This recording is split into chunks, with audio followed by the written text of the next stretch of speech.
It was supposed to be such an uneventful day. But overhead, the clouds churned and plodded. Rebecca Madison saw, and she heard, the roaring of the wind against her car, but she didn't care. It was warm inside, so what did the fierce cold outside have to do with her? It didn't matter. There were only two things that mattered to Rebecca in that moment. The first was the clock, and the numbers on it. 7:46, it read.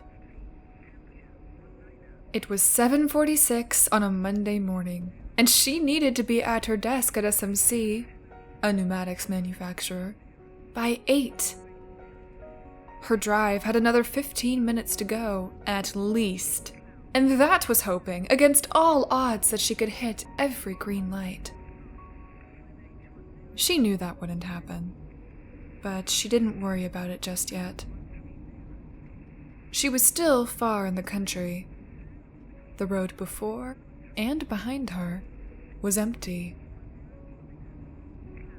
She pushed the speedometer from 65 to 70 miles per hour. She worked relations. Not glamorous, but it was all she had, and she was damn good at it. Lately, however, she'd been pushing her luck. She'd made arriving late a bad habit. Well, it's easy when it's never noticed. It wasn't consistent, not every day, but at least twice a week she slipped in under the bell. The game had changed when her supervisor noticed, and since their little talk last week, everything got more complicated. Everything was too complicated, as of late.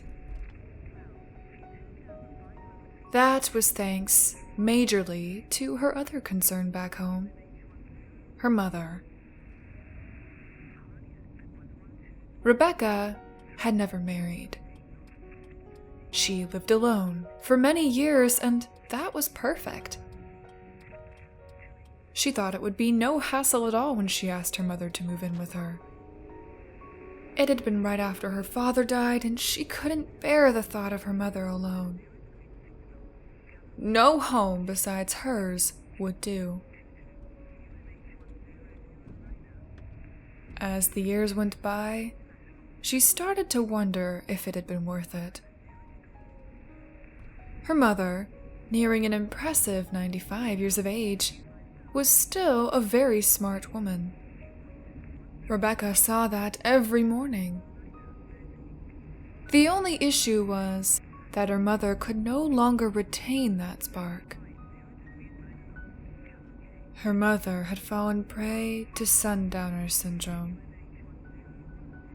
Every morning, her mother was still the woman she remembered, sans the folds in her face. But, come night, the very sight of her was more than disheartening. It was nearly unbearable. Rebecca didn't want to use the word, but it was an annoyance. That's why Rebecca always ran so late. She enjoyed seeing her mother in the morning, dreading the state she'd come home to find her in. And there was so much to manage. She had to lock doors and hide keys so she wouldn't wander outside. There were so many medications. She had to help her to the bathroom and get her dressed. She promised her she'd never put her in a home. And now that promise was more solidified than ever. Rebecca knew that she would never see her mom in the mornings again if she was to do that. It was hard, but Rebecca and her mother did their best. She was determined to do so for as long as they had left.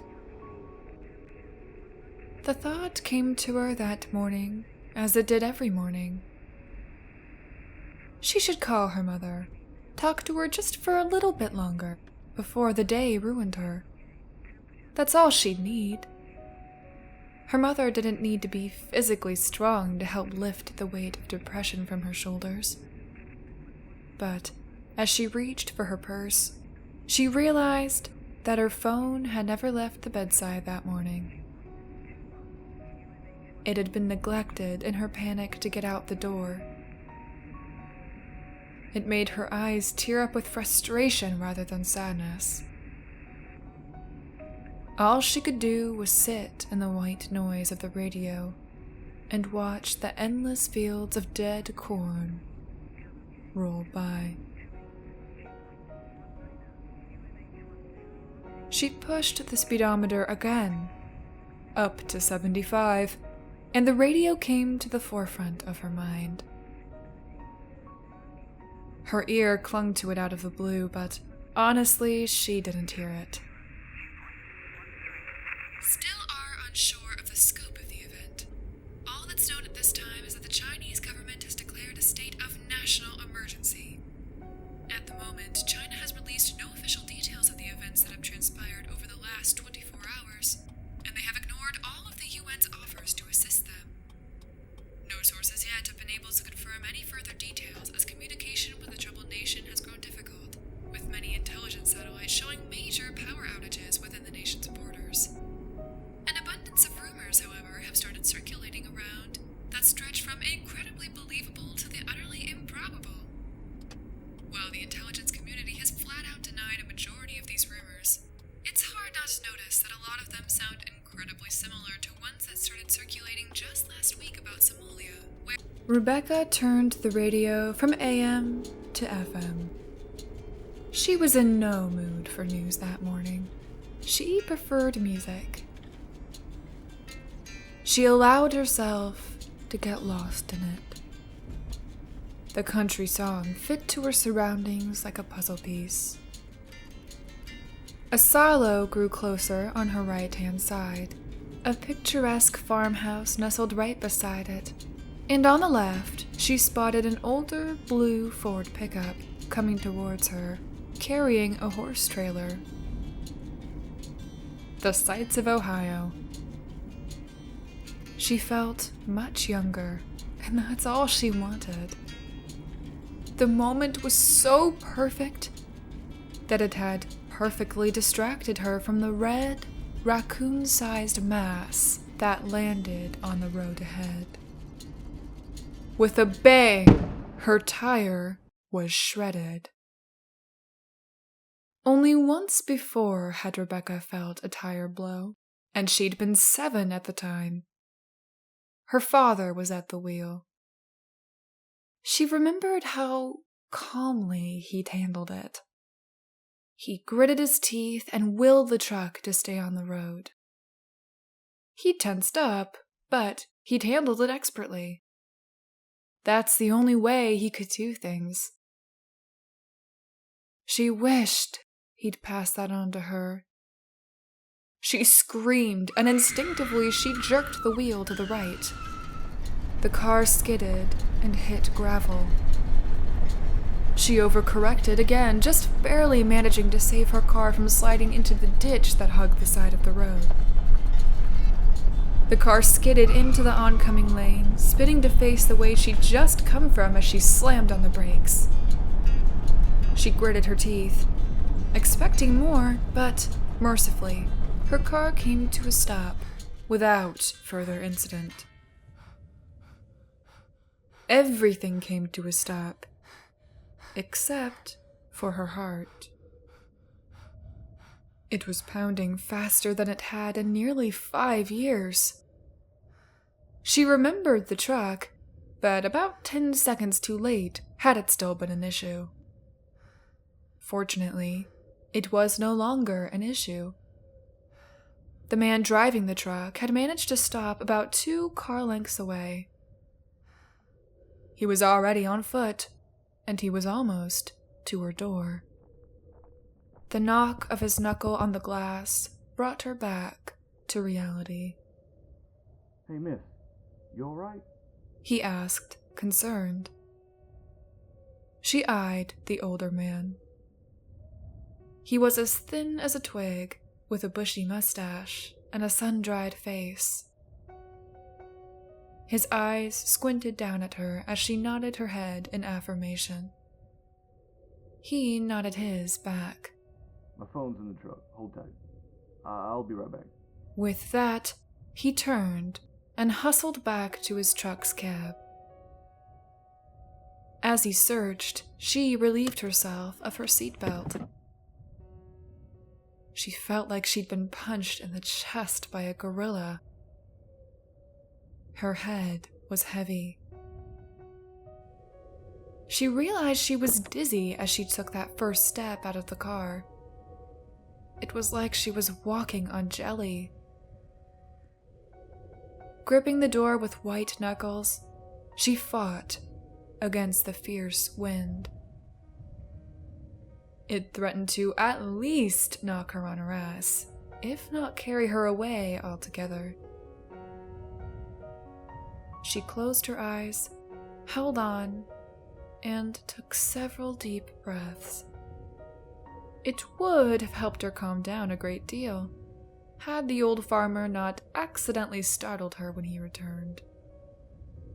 He must have seen it in her eyes because he quickly apologized. Sorry. You sure you're okay? Yes, she said, trying to convince herself more than him. I'm fine. Are you okay? I'm so sorry. Did I spook your horses? I stopped in plenty of time, miss. It's an empty trailer. Horses are about 10 miles down the road, so it's okay. Your tire blow out? She wasn't too sure. Everything was still spinning. I think so. Man, I hope not, though. I don't have a spare. It's okay, miss. The farmer chuckled as he put a reassuring hand on her shoulder. Everything's gonna be just fine. Let's go check out the damage. He was very kind to her. The farmer cautiously and supportively guided her by the arm, making sure to correct her every sway. They took their time as they moved around the front of the car. Sure enough, when they reached the right front wheel, there was almost nothing left on the rim. The rubber had been shredded. It looked like she'd driven over a field of razor wire. Whew, the farmer said. Yep, your tire's seen some better days, I reckon. Shaking her head in disbelief, Rebecca felt like vomiting. The wind continued to assault her face with a frigid, ungodly cold. The farmer didn't seem to mind it as much. His focus was back down the road, towards the rest of the tire. She begrudgingly went along. It had nothing to do with him. She just wanted to be inside the warm embrace of her car's heater again. The damn marshmallow of a coat she was wearing didn't do a thing to help. She took out the fuzzy black gloves she kept in her pocket and slipped them over her hands. The warmth didn't come fast enough for comfort.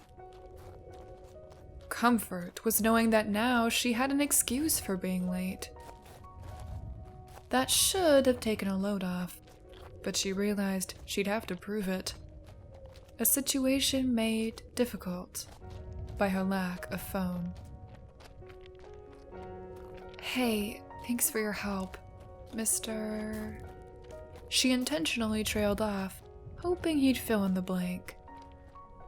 Sanders, he replied. Phil Sanders. It's absolutely no problem at all, Miss... Madison. Rebecca I wish Madison. I could just she looked said, over shivering. literal centimeters to see that Does question your mark phone there. have a camera on it by chance? Phil Sanders. He eyed her and smirked. He held up a black smartphone. Just 'cause I'm old doesn't mean that I don't. Sorry, she interjected, chuckling with him. I don't mean anything by it. Just giving you a hard time, miss. What about the camera? Well, I left my phone at home. Another wind struck her and shook her. I was wondering if you could help me out and take some pictures. You know, for the boss, mainly. I hear you. I think we'll be able to come to an agreement. They were almost at the remains of her tire. The tattered remains sat about 50 yards away from where her gray Civic had stopped. The rubber had peeled right off her rim. The tread still faced down, and the torn strands of rubber curled upwards, like a flower petal. Hey, looks like it stuck the landing, Phil said, eyeing the rubber. He bent downwards and gripped either side of the strip. He tried to stand up with it, but he couldn't lift it. Both ends came up, but the middle held fast to the road, like it was glued there.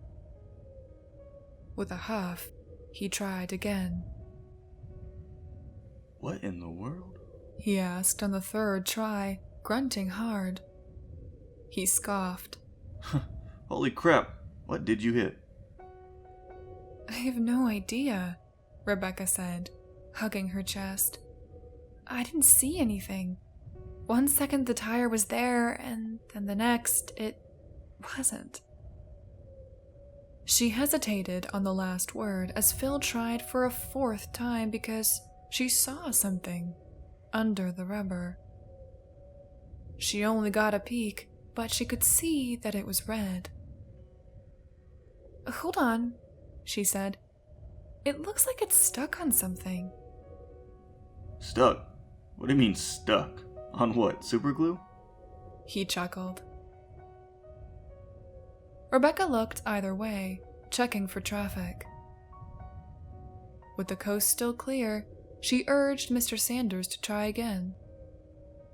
When he did so, she saw the red mass again. It looked like a giant piece of bubblegum at first.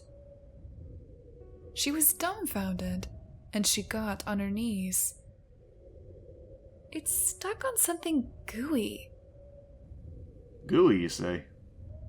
Phil put the rubber back down and got on his knees with Rebecca. He shined his phone's flashlight underneath. There certainly was a gooey mass stuck to the tire, and it was wet and rank. The wind carried its stench right into Rebecca's nose, and the vomit she'd been holding down almost came. The smell was thick and hot.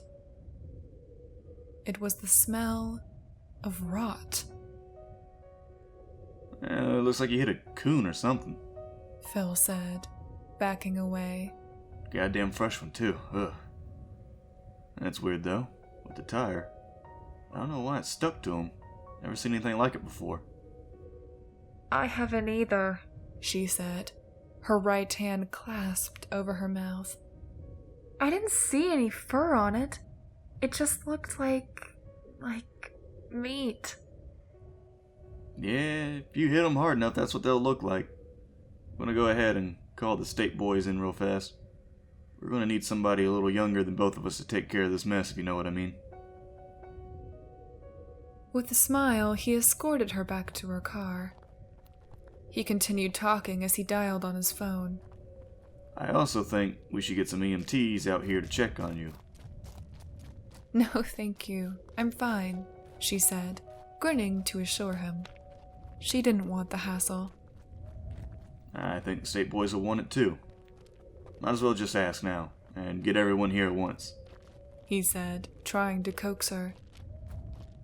Maybe, but I'm telling you I'm fine, just a bit dizzy. You want to make the call? He offered. I'll let you decide. I don't want to speak for you one way or the other. He smiled and handed her the phone, which she took hesitantly. "Thank you," she said as she took the phone. It's no problem. Let's see what we can't do about that tire first. I think I may have my jack in my... His question was cut off by a loud thud that came from her car. On her now dented hood sat a large, bulbous mass, the size of a college textbook. Whatever it was held the same consistency as the thing she had hit with her tire. Given a clear look at it, it looked as though it had been chewed up and spat out. Rebecca looked up and saw nothing but clouds. She didn't know what she expected to see, but she had hoped for some clue. The thing didn't just fall out of the sky. It couldn't have. What in God's name? Phil asked, moving towards it. He could only get so close before he had to pull his undershirt up over his nose. "Was that there before?" Rebecca asked, trying to rationalize the blob's presence. I don't think so. I think it just fell onto your car, but where did it come from? Oh, God, it reeks. Step by step, Rebecca brought herself closer to the appalling mass.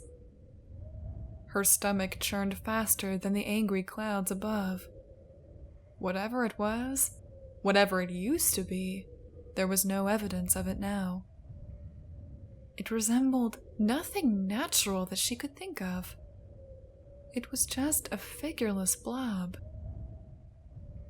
A red stream of liquid ran off it, slowly dripping down the hood of her car. She pushed the notion that it could be blood from her head. Blood from what? That wasn't meat, was it? The only part that wasn't blood red stuck out of the top like a spine. It was small, white, and whereas the rest of the mass seemed soft at the touch, this part was obviously solid.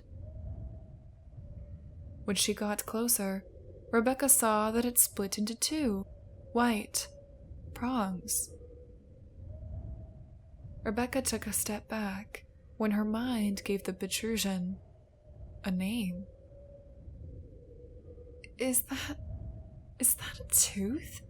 she asked, even though she was confident in her assessment. She didn't know what the blob was, but the protrusion was very obviously the root of a tooth. Possibly a human tooth. Phil didn't have a chance to answer before Rebecca finally let loose her stomach on the black asphalt. She proceeded to collapse beside it, her head spinning and pounding. It can't be, Phil said, his voice shockingly less playful than it had been. That's not... There was another thud. This time, however, it came from the fields. It was accompanied by a sickening crunch. Rebecca didn't want to see it, but she did. Dead stalks were flung into the air above it. Then, before the stalks settled, another blob dropped beside it amongst the husks of corn. Pieces of corn stalk stuck to its sides and held fast. The mass rolled and jiggled, recovering from the force of the impact. More followed. Another piece fell, behind them this time. It struck nearly 200 yards from the road. Before that one had even settled, another one hit the road behind Phil's truck. Rebecca had watched as that piece fell straight down from the sky above. No arc. It hadn't been chucked. It had been dropped. Another piece reached the row of barren trees beyond the fields to her left. the weight of the blob snapped the higher branches. She couldn't see where it landed, if it had landed at all. One struck the top of the silo, causing it to ring loudly, the sound echoing inside the structure. The piece stayed there, holding to the top of the silo's dome with ease. It had stuck like glue. Rebecca looked up to the sky. Overhead, as the clouds swirled and fought, the blobs fell from somewhere beyond them. They started as black ink drops against the gray skyline, but as they plummeted, they took on color and grew into the disgusting blobs that now littered the landscape. All around them, the drops came faster and faster. The horror of it all struck Rebecca as a piece fell not 1 yard from her hand. A warm, red liquid splattered across her face. The sky was raining flesh. Get up, Phil said, also looking to the sky with caution and disgust. He turned back to Rebecca. Miss Madison, please, get up now. You need to get to your car before... As if out of pure cosmic irony, a large chunk of flesh, almost the size of a pillow, struck Mr. Sanders on his right shoulder. The impact yanked him towards the ground, but he took the hit. He miraculously managed to stay on his feet. That didn't stop him from screaming. "Oh my God!" Rebecca exclaimed, quickly getting to her feet and rushing over to his side. The unholy blob had molded itself around his shoulder and arm. It formed a grotesque cast, pinning his arm to his side. Extensions from the impact had splattered out to stick to his face and chest. He wheezed in pain. I think it broke my damn shoulder. Get it off. Please get it off. He begged her. "Yeah, hold on," Rebecca said, watching the sky. With every second, the rain of flesh fell faster, heavier. With every second, she felt increasingly uncomfortable, increasingly terrified that the next one would strike her next atop her head. She pictured it wrapping around her face and smothering her in rotted darkness. She turned her attention to the injured old man. Putting Mr. Sanders' phone into her pocket, she reached slowly for the disgusting mass stuck like a leech to his shoulder. She forced her gloved hands onto the thing, and she gripped it tight. As she did so, her fingers slowly started to sink inwards. She winced as an unwelcome warmth soaked into her gloves. Mr. Sanders brought his other hand up to help. It sunk in, deep. She took a deep breath, inhaling an unfortunate amount of stench, and gave it a good pull. She managed to yank Mr. Sanders forward, but the mass didn't budge. It was stuck to him like glue. With another tug, she realized her hands were stuck there too. Harder. Pull it harder. Phil pleaded through the pain. "My hands," Rebecca said, panicked. "My hands are stuck." Just once she tried to wiggle her fingers free, but they were stuck inside the blob. She tried again, downwards this time. She pulled with all she had, but all she did was pull Mr. Sanders off his feet. He struck the asphalt hard, and she nearly came with him. They'd accomplished nothing. Mr. Sanders grimaced, and tears started to flow down his face as she pulled him back up. Rebecca saw that it wasn't working, so she set about trying to free herself. She didn't want to, but her survival instincts were in full gear. They couldn't waste another second outside.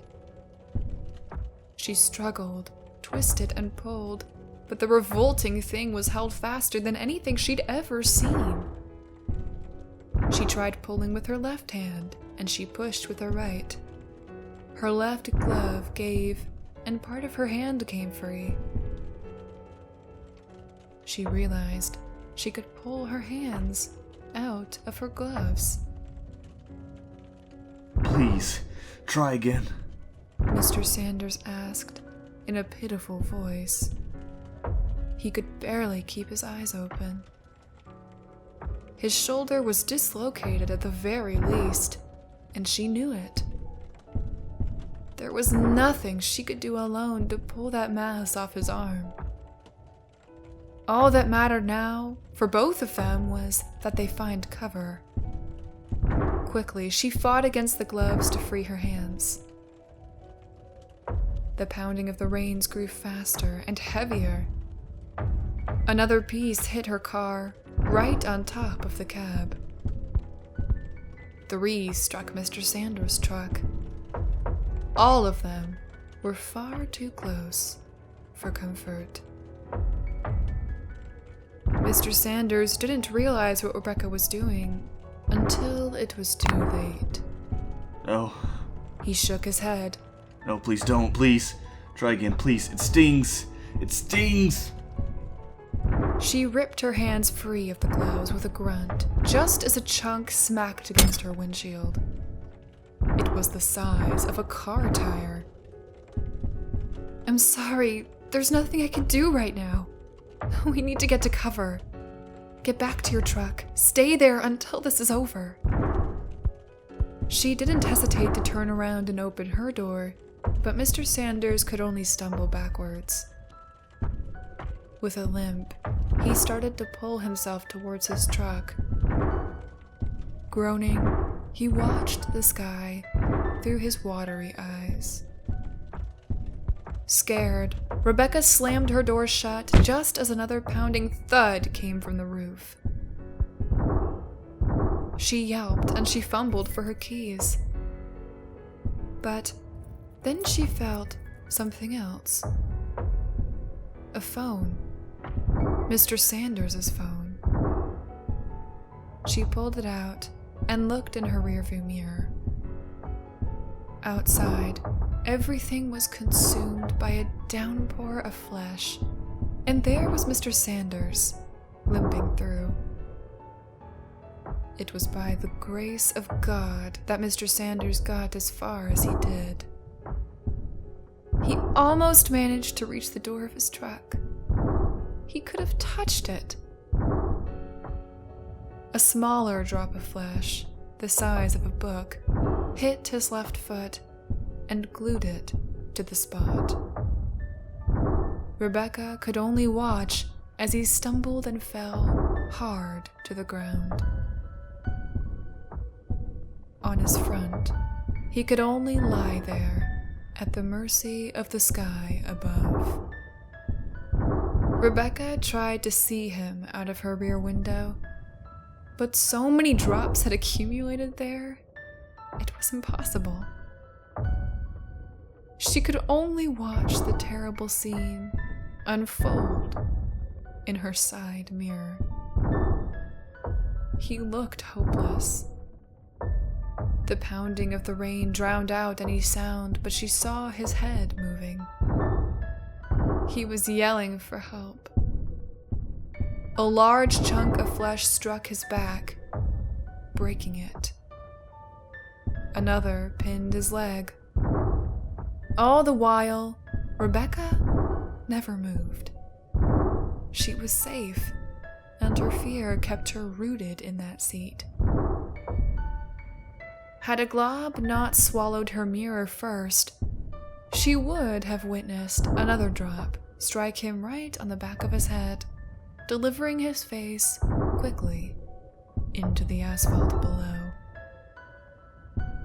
It was an accidental mercy. She started to hyperventilate. She had no idea what to do. The rain outside just kept coming and coming. In reality, the rain only lasted a few minutes, but it seemed so much longer. It seemed like it stretched on for hours on end. For that seeming stretch of forever, all Rebecca could do was scream. She moved to the back seat, away from her cracking windshield, and brought her legs in close to her chest. She hugged herself as the heavy rain fell over her,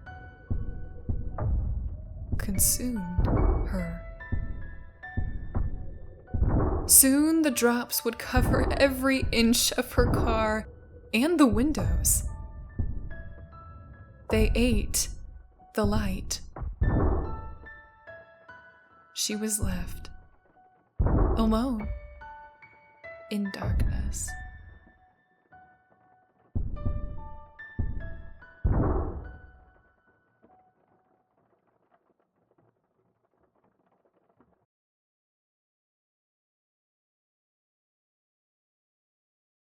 Long after the barrage outside had ceased, Rebecca cried in darkness. Thankfully, the windows had held back the physical barrage, but they could not hold back the stench.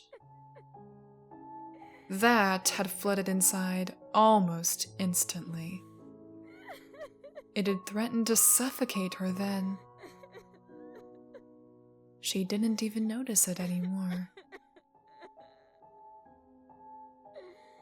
Eventually, Rebecca was able to move her arms, and her feet, and her legs. But she didn't want to. The car had protected her, but Rebecca still felt unequivocally surrounded.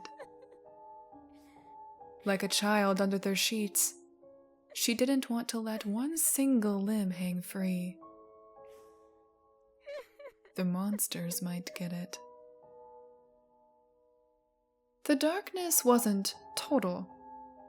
A dim glow precipitated between the masses outside. Red light managed to leak through the edges of the blobs, where pieces met. The jagged lines covered her car like lightning. It did her no good. Not nearly enough light could seep through to offer her any illumination. When she couldn't handle the weight of the darkness anymore, she reached for Mr. Sanders's phone, which lay face down on the center console. She fumbled for it and accidentally knocked it on the floor. Light flooded out from within. It was blinding, but welcome. After giving her eyes time to adjust, she searched for the flashlight. She was so thankful that the phone had stayed unlocked. She found it, and the entire car was illuminated. She wasn't ready for what she saw. A claustrophobic paralysis found her as she beheld the things stuck to her car. Pressed tightly against the glass, the things seemed to embrace her. Most of the glass had held, except for her rear window. It had nearly shattered, but every crack and shard was held fast in place by the revolting masses. They didn't move. They hugged her car in silent stillness. Rebecca recalled the tale of Jonah and the whale, and she imagined this was how Jonah felt. She had been swallowed alive. She needed to get out. She flipped over. She hesitated to reach for the door handle. She didn't want to get any closer to those things than she needed to. She pulled, and when she heard the click, she pushed. Her whole body pressed up against the door. Her face met the window, but the door didn't budge. The masses outside held the door like glue. They fought against her. It was like trying to move a mountain. Rebecca screamed in protest. She couldn't be trapped in here. No, not in here. Panicking, she shoved again. She threw her weight into that door time and time again, but it didn't move. It couldn't. She might as well have been trying to beat her way through a concrete wall. After trying every single door, she found that they all held firm. She was truly trapped, and calling for help wasn't an option. She tried 3 times to dial 911 on Phil's phone. No matter where she was in the car, she couldn't get any signal. The mass had drowned out the light, and any hope she had of contacting the outside world. It seemed the car was shrinking by the second. In frustration, she lashed out with her feet. She aimed at the window, hoping maybe it would break. Hopefully the things would fall off instead of in. If they stuck without the window, she decided she'd cut her way out. One of the shards had to have been sharp enough. With a determined, forceful thrust, she brought her heel to the window. The only thing she managed to break was her leg as she hyperextended her knee. The pain returned her to her previously curled state. She began to cry and plead for someone to help her. Her instincts told her that if she screamed, then somebody would hear. Somebody would come along. Help would come. Her heart told her that was a lie. And it was, for a while. Soon, she grew exhausted, and her voice grew hoarse. Not a single sound came from outside her car. The wind had ceased with the rain long ago, and there'd been nothing since. No birds, no cars, no people. That silence allowed the small crunch outside to be amplified nearly tenfold. She froze and listened. She thought it had to be her imagination. But as another crunch came, and then another, she realized it was real. It was like the sound of someone stepping on dry leaves. Something was definitely moving outside. The crunching approached her car, and she heard him speak. Hello? The voice was older and haggard. It sounded muffled through the blobs. Is anyone there? He didn't have to ask her twice. "Yes!" she screamed, flying to the window. "Yes, yes, please! Help me, please! I can't get out. Please. The man came closer to the car. He stopped just outside. This shit's almost impossible to move. It holds fast. Give me a minute.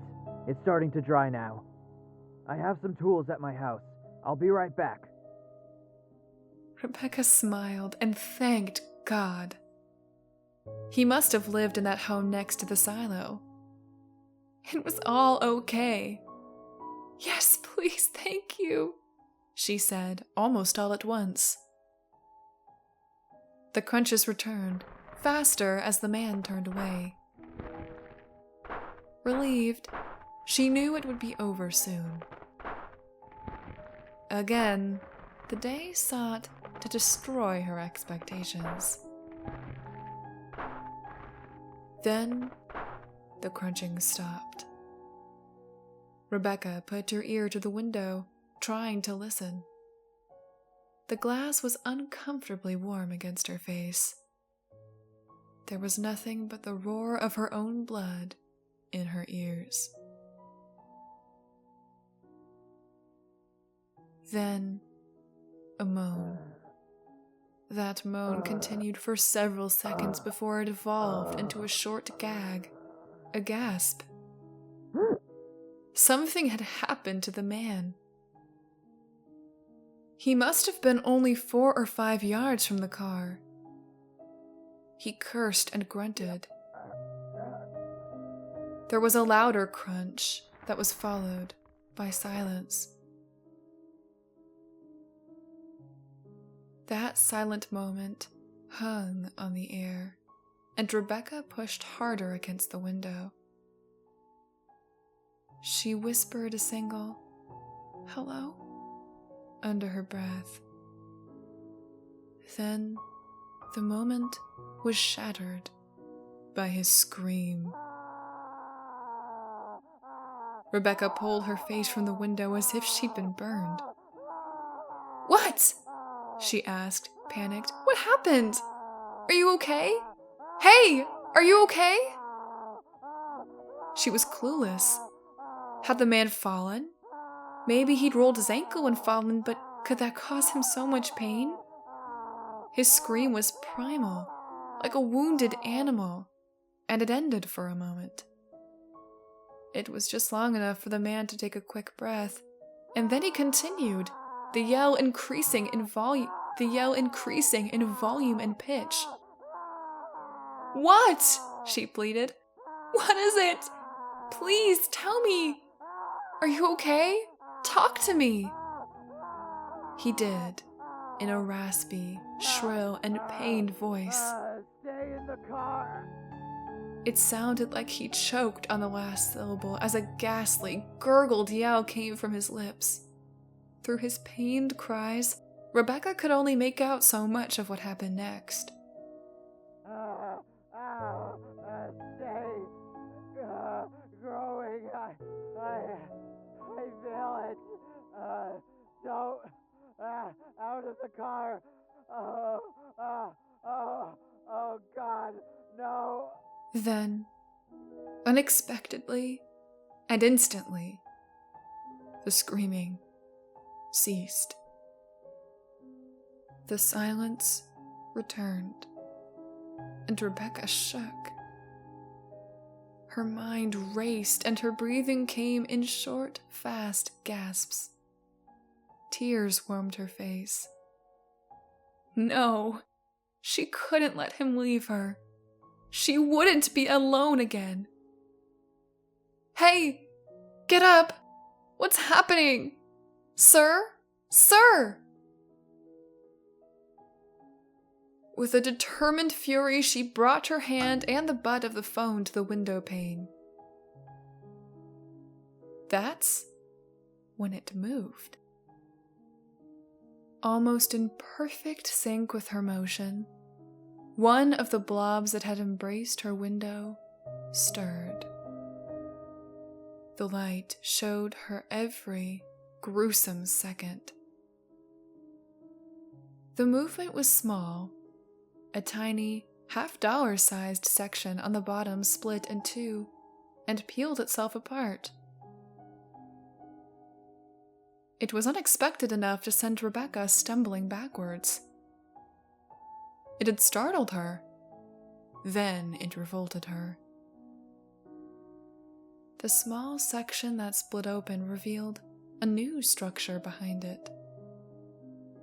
Small, round, and moving, Rebecca realized she was looking at an eyeball. A seemingly human eyeball. The thing had opened an eye and was peering into the car through a cloudy blue iris. It searched about for just a moment before it locked its gaze right on her. "No," Rebecca said, as if saying it would change her reality. Horrified, she couldn't break away from the unexpected and unwelcome staring contest. The eye held its gaze, and then it blinked. Rebecca wondered what it was thinking, this thing made of flesh and blood. She couldn't resist. Its dead stare offered no clues. Could it think at all? Why was it staring at her? Why had any of it happened?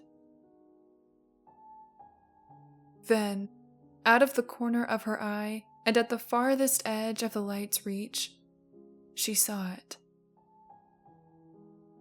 Another eye had emerged from beneath the pulpy masses. When she shined the light on it, she saw that it, too, was looking directly at her. It didn't seem possible that it could see her. Once brown, the cornea now wore a red gash across its surface, straight through its pupil. Despite that injury, however, it followed her perfectly, no matter where in the car she moved. Both of the eyes followed her. Before long, they were everywhere. Every single piece of flesh that had fallen from the sky and stuck to her car eventually opened an eye, a singular eye, and they all stared down at her. She no longer felt alone. Instead, she felt like a trapped animal, a fox in a trap. The hunters didn't need to make a move. They only needed to watch and wait. She was their prey. Rebecca dropped the phone, and the light died. The car was cast into near total darkness once more. The darkness might have been comforting, had she not been so perfectly sure that those eyes still watched her. She knew the darkness couldn't protect her.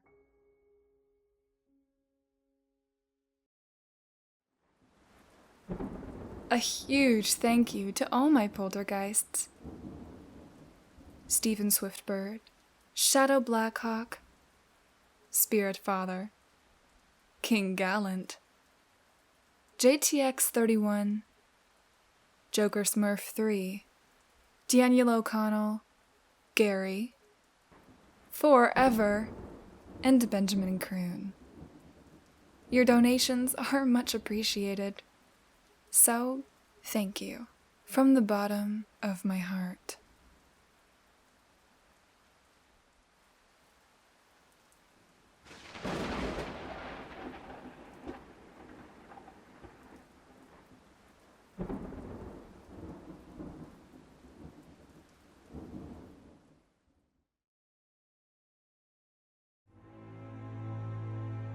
All around, from horizon to horizon, the blobs dominated the landscape.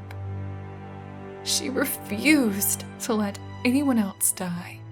Not herself, not her mother, not anyone. Desensitization kept her moving, despite the appalling discovery beneath her foot. The rains would return. They were trapped by their She'd love. Rather not know whose grave. She could only watch in awe what happened next. She was surrounded